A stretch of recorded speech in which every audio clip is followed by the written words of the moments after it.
Yep. Good evening, everyone. Welcome to Stanley Town Council's Finance and General Purpose Committee meeting. This meeting is taking place on Tuesday, the 11th of October 2022 at 6:30 p.m. at the Stanley Civic Hall and is live streamed to YouTube. It will be available for a minimum of 6 months. Please be aware footage from meetings could be used in media broadcasts. I'm Gordon Binney, Chair of the Finance and General Purpose Committee. I would like to extend a warm welcome to members, officers, members of the public and media who are watching this live stream. So we'll commence the meeting following the agenda. First item, do we have any apologies for absence? Chair, I've got apologies from Councillor Joe McMahon. Item 2, any declarations of interest from any members or any issues on the agenda? No? Any announcements from the Chair? There's no announcements from the good self. Any announcements from the Town Clerk? Chair, just a couple of updates really. Following a recent meeting of the AAP, Stanley Town Council have been approached to manage their welfare assistance scheme. It is a small grant scheme covering 6 venues, and on the face of it, it's quite a small fund, and I think it would definitely be a good step in the right direction for partnership work and if Stanley Town Council managed the scheme. Because it's quite a small fund, I've spoken to our finance officer about this, and we would propose that our finance apprentice manage the scheme, supervised by obviously the finance officer and myself. So obviously I have to speak to Daniel at the AP, obviously if everybody's happy just to go ahead with that, but I do believe it's a very, very good opportunity for Stanley Town Council to do something positive and to partnership work.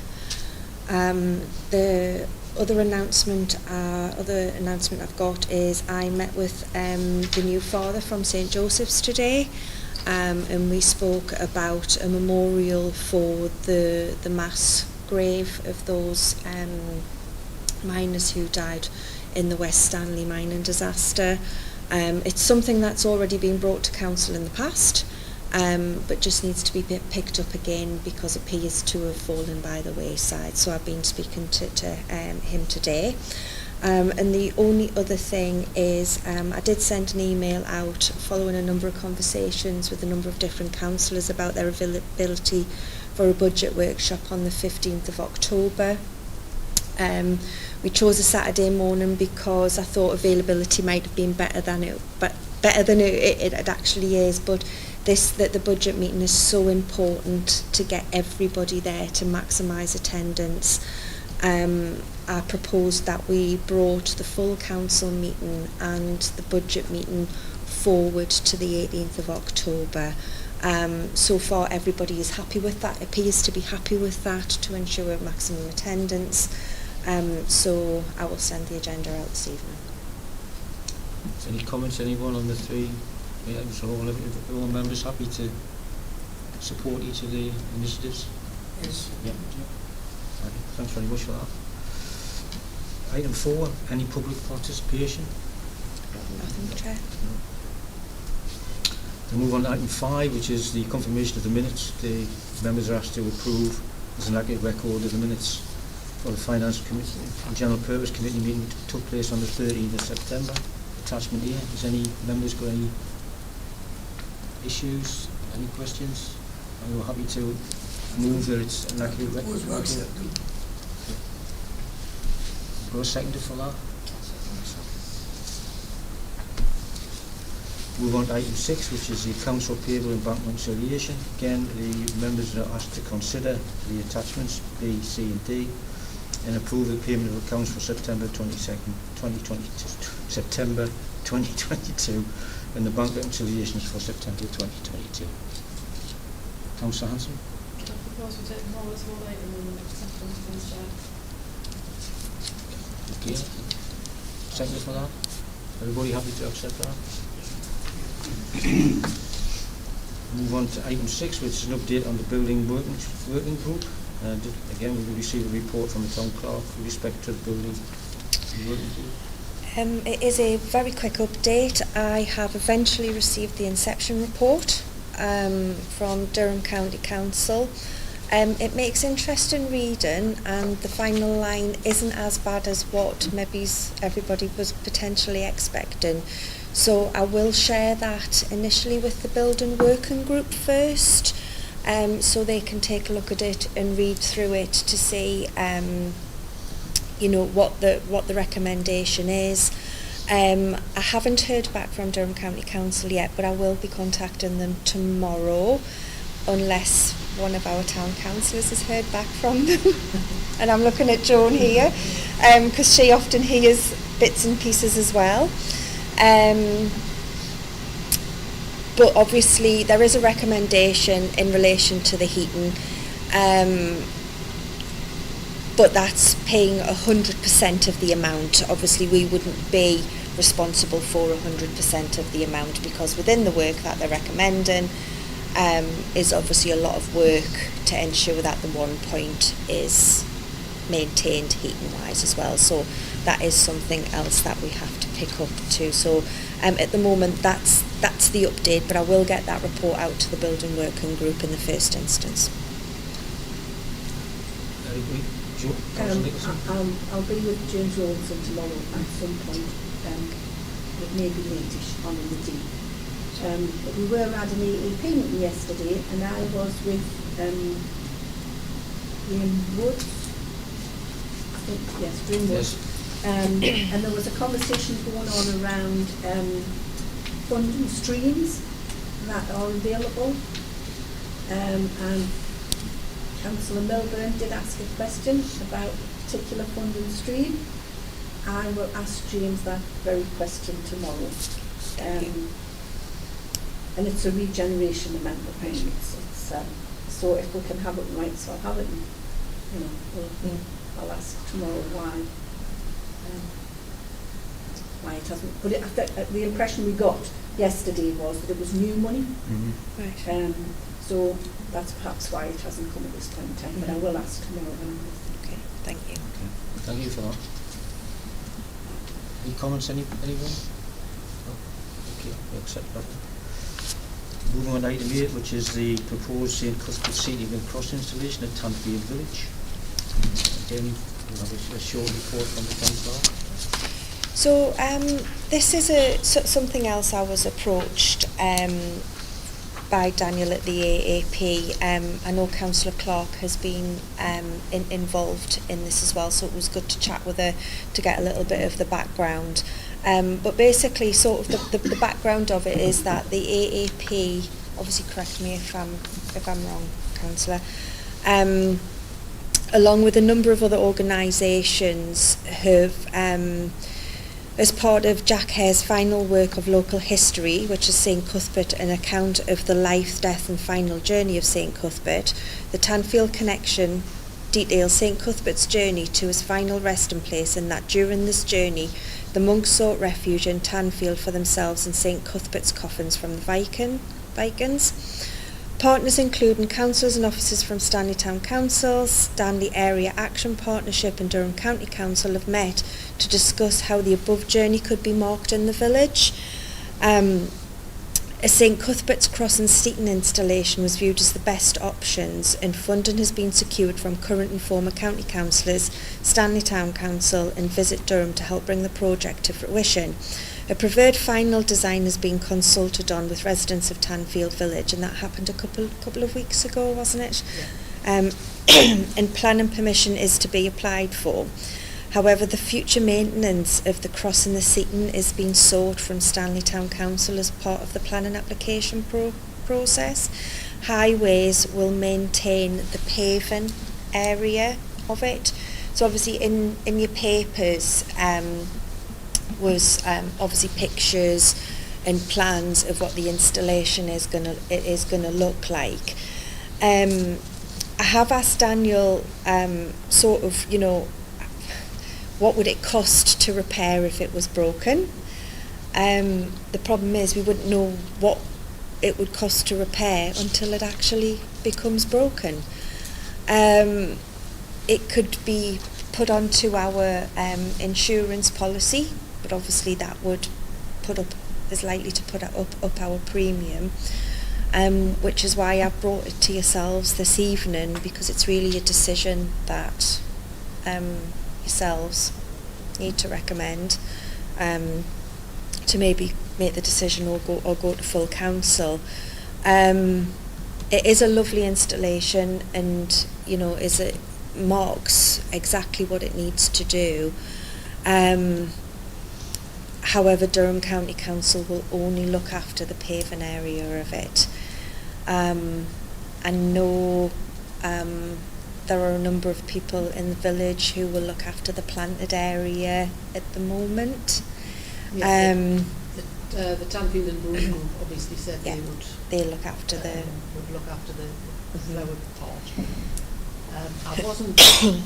I thought what Daniel was asking for wasn't necessarily to do with the maintenance like that. I thought it was to do with sort of the cleaning of the stone and the painting of the seating area. I didn't realise that it was the future maintenance. the future maintenance, as in, I mean, I don't know what, I know you can't say nothing would ever break, Mhm. but I don't know how a stone wall, unless a car or something ran into it, so I'm not quite sure. Mhm.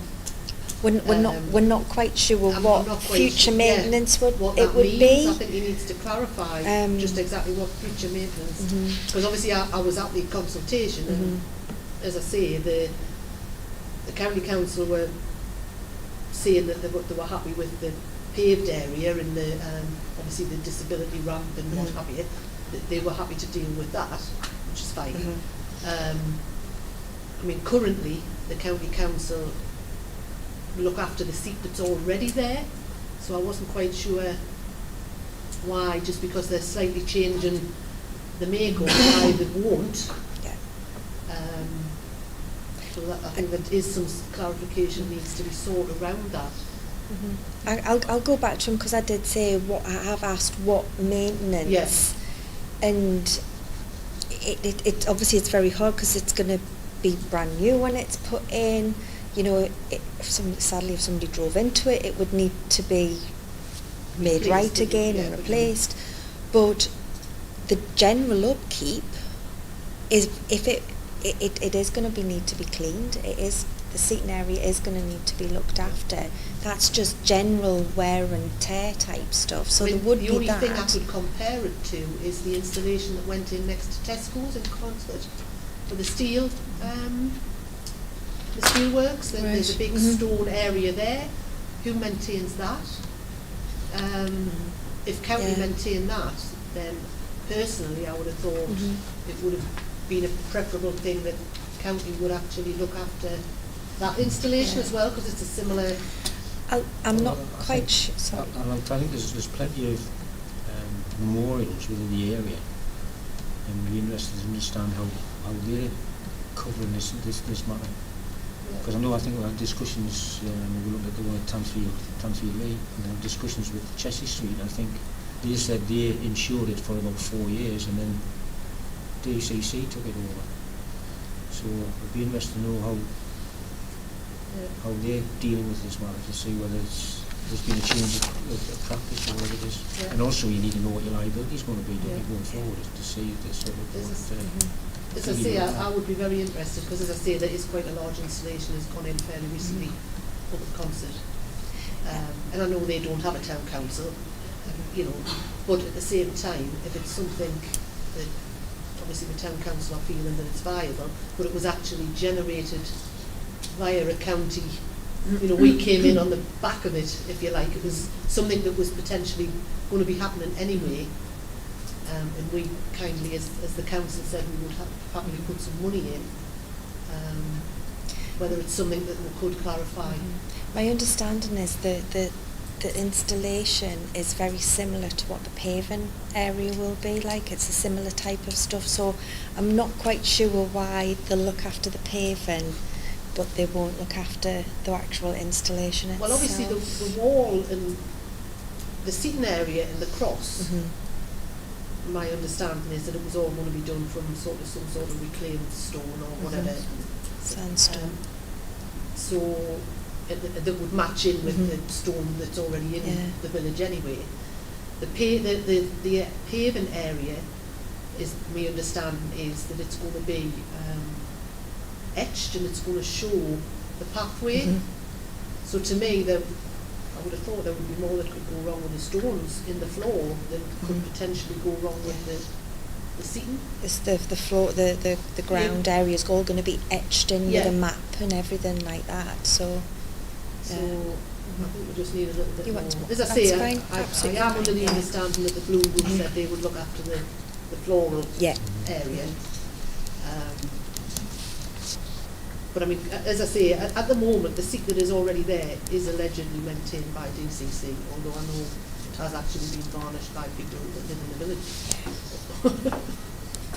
So the conclusion is we need some Yep. clarification. problem. Okay. Thanks, Councillor. Anybody else got anything to say on that matter? No? Okay. Moving on to item 9, which is request for planning commission support. So we've received an email from Southmore Golf Club, who are due to submit a planning application to the county council for some changes to the golf course. They are looking to relocate their clubhouse with amongst other facilities, and either the way it reads, I'm not sure whether they're adding an additional 6 holes in or changing 6 holes. But the request is that we provide a letter of support to attach to the planning application, to show our support for the works to be done. I know a number of town councillors in their role as county councillors have been approached separately about this.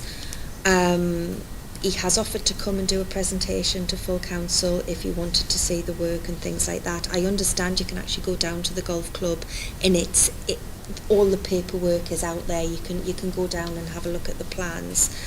There is a planning process, and my recommendation would be that we will be consulted on the planning process, and I would let that process follow through, and when the time comes to provide any feedback, we can either provide feedback as a town council, or you could provide feedback as individual residents, or those who are county councillors could provide feedback as county councillors, as long as you're clear in what position you are feeding that information back. But I would let the planning process take its course, and obviously we will be consulted when that time comes. Okay. Anybody want anything to say? I tend to agree that the planning process should take its course, particularly if someone who sits on the planning committee. You might have to decide as to whether it's going to be approved or not. So Yeah. you need to follow that problem. Yeah, we're just going to make one. Yeah, any county councillor shouldn't be making a predetermined decision at this point. So.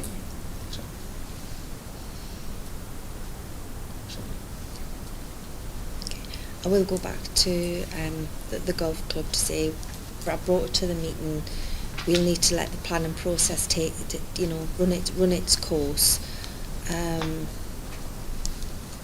However, if he puts, I don't know whether they put in a pre-planning application, but that would be what I would recommend to them. So that would help and support their full application. Okay. Councillor. I was just going to echo what John said, especially those of us who are also county councillors, aren't really making a decision at this stage. And I also don't think it's the place of the town council to be putting in letters of support for this kind of thing before it has gone through the process. However, if the golf club do want to come in to town council and present their plans, then I would be okay for that, because I know not everyone will have seen them. Okay.